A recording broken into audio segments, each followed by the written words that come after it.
बीच एक बड़ी खबर ऑपरेशन सिंदूर, भारतीय सेनाओं का साझा ऑपरेशन, हमले में ड्रोन और सटीक हथियारों का इस्तेमाल किया गया।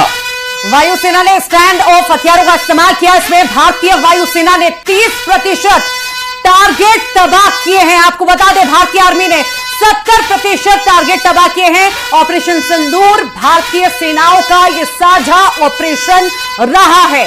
और इस ऑपरेशन की यदि बात करें तो इसमें थल सेना, जल सेना, वायुसेना, तीनों ही सेनाओं का एक मिला जुला साझा प्रदर्शन देखने को मिला, जिसका जो परिणाम है वो 100% रहा और सभी जो टारगेट्स तय किए गए थे उन्हें ठीक तरीके से, मुकम्मल तरीके से अंजाम दिया गया। मिल रही जानकारी के अनुसार हमले में ड्रोन हथियारों का सटीक तरीके से इस्तेमाल किया गया। वायुसेना ने स्टैंड ऑफ हथियारों का इस्तेमाल किया और भारतीय वायुसेना ने 30%, जबकि भारतीय आर्मी के द्वारा 70% टारगेट्स को तबाह किया गया ऑपरेशन सिंदूर के तहत। तो बड़े ऑपरेशन को लॉन्च किया गया, बड़े ऑपरेशन को अंजाम दिया गया और इन आतंकवादियों पर प्रहार किया गया है। जिस तरह से बेकसूरों को मारा गया, उसके बाद सभी को इंतजार था कि आखिर कब भारत की तरफ से ये बड़ा ऑपरेशन चलाया जाएगा, कुछ ऐसा किया जाएगा जिससे कहीं ना कहीं दिल को ठंडक मिलेगी। सहयोगी भी अलग अलग जगह से हमारे साथ जुड़े हुए हैं, मिथिलेश भी जुड़े हुए हैं इंदौर से। मिथिलेश, इंदौर में जिस तरह से इंदौर के व्यक्ति की वहां पर जान ले ली जाती है, हमने देखा किस तरह से मातम पसरा हुआ था। अभी हम मान सकते हैं कि वहां पर कहीं ना कहीं, हालांकि जख्म अभी ताजा हैं, उसे हम ये नहीं कह सकते कि ठीक हो गए होंगे, पर हां राहत जरूर मिली होगी जिस तरह से आतंकवादियों पर प्रहार किया गया है। आज बिल्कुल सही कहा आपने कि जख्म जो है वो बिल्कुल ताजा, वो तो नहीं भर सकते हैं। जिन्होंने अपनों को खोया है वो तो वापस नहीं आ सकते हैं। हाँ, लेकिन ये जो बड़ी कार्रवाई हुई है, ये जो स्ट्राइक हुआ है, एयर स्ट्राइक हुआ है, और जिस तरीके से अभी आतंकी मारे जा रहे हैं, ये खबर सुनने के बाद इन परिवारों को थोड़ी सी राहत तो जरूर मिली है।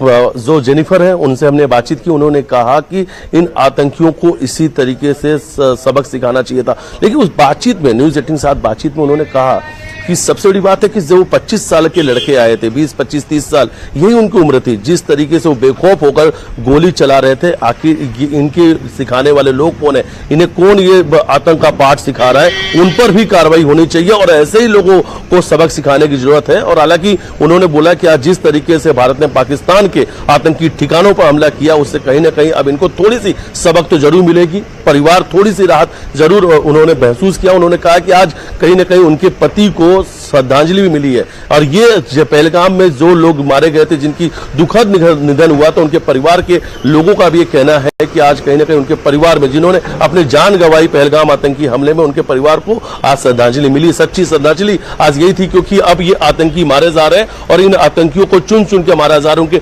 ठिकानों को मारा जा रहा है। उन्होंने कहा कि वो खौफ उनके चेहरों पर नजर आना चाहिए, जो खौफ उस दिन पहलगाम में 22 तारीख के दिन उन्होंने देखा था। इनसे बातचीत के दौरान पीड़ित परिवार के घर के बाहर मौजूद, इन्होंने कहा कि जो मेरे चेहरे पे खौफ है, जो डर है, वही डर और खौफ उन आतंकियों के चेहरे पे भी होना चाहिए। और देखिए वहां से जो तस्वीर सामने आ रही है, उसके बाद ये कहा जा सकता है, क्योंकि पाकिस्तान में बैठे हुए लोग अब गीदड़ भभकी दे रहे हैं और अलग अलग प्रोपेगेंडा कर रहे हैं और झूठी प्रोपेगेंडा कर रहे हैं, जो पाकिस्तान की और ये सारा प्रोपेगेंडा आपसे कुछ ही देर में स्पष्ट हो जाएगा जब 10 बजे प्रेस ब्रीफिंग होगी। मिथिलेश, आर्मी की तरफ से भारतीय सेना के अधिकारी मीडिया के सामने आकर के इसकी जानकारी देंगे। हमारे सभी सहयोगी हमारे साथ बने हुए हैं और अब आपको बताते हैं कि आखिर कैसे भारत ने यह पूरी एयर स्ट्राइक की।